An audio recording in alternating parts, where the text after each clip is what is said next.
2025 कौन पुणी थरे हेबो lockdown. Virus HMPV emerging as a key concern.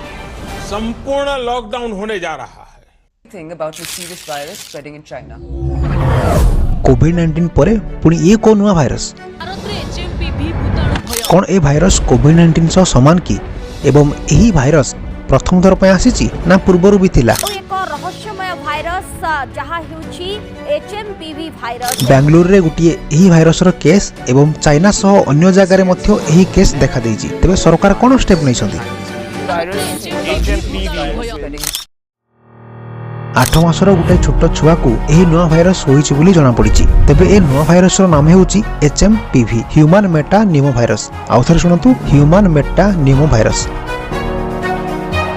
Bengaluru सहरर Baptist hospital रु एही खबरटी आसी अछि। तबे जेपरि कोविड-19 row first stage, second stage एवं थर्ड स्टेज थिला, सेही परि बेंगलुरु रे देखा जितबा HMPV कोन चाइना रे देखा जितबा HMPV रो स्टेज सह समान की। सरल भाषा रे कहिया को गले बेंगलुरु रे देखा जितबा भाइरस चाइना रे देखा जितबा भाइरस सह समान की नुह तार उत्तर तो जणा नै, किंतु एहा ऊपर आ अधिका टेस्ट करा जियो बोली यूनियन हेल्थ मिनिस्टर कहिसंती।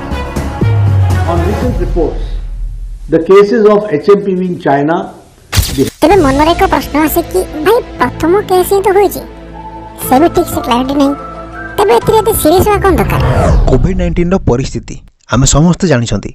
पूर्व थर परि एही थर मध्य समान परिस्थिति जेपरि सृष्टि न हो से पे सरकार किछि पदक्षेप मध्य नै सारले। किंतु एहा ठारु मध्य गुरुत्वपूर्ण कथा होउछि जे चाइना सह मालयेशिया एवं जापान रे मध्य एहार किछि मात्रा रे केस देखिया को मिललानी। सोशल मीडिया रे मध्य एही भाइरस को नै कि किछि फोटोस वीडियोस आसी सारलानी।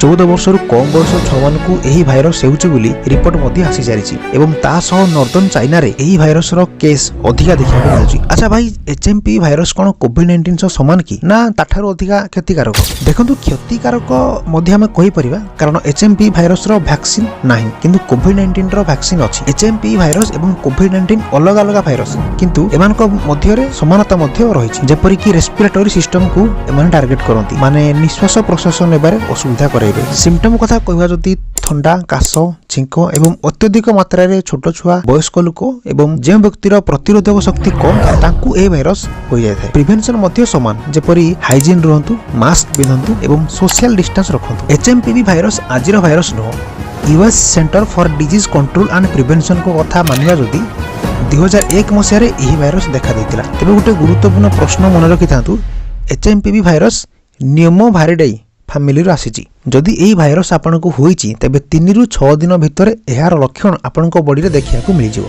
किंतु जदि एते डेंजर ए भाइरस ते भारत सरकार कोन पदक्षेप बनैछन्ती आपन। प्रथम स्टेप रे भारत सरकार WHO सह कथा होइछन्ती एवं समस्त प्रकार रो इन्फॉर्मेशन टाइमली देबा को मध्ये कहैछि। सेकंड स्टेप रे लैबोरेटरी रो संख्या बढ़ाइछि एवं एही काम Indian council of medical research ICMR को दिया दैछि। ता सह एही भाइरस ऊपर अधिका टेस्ट करिया पे मध्ये कहै जाइछि।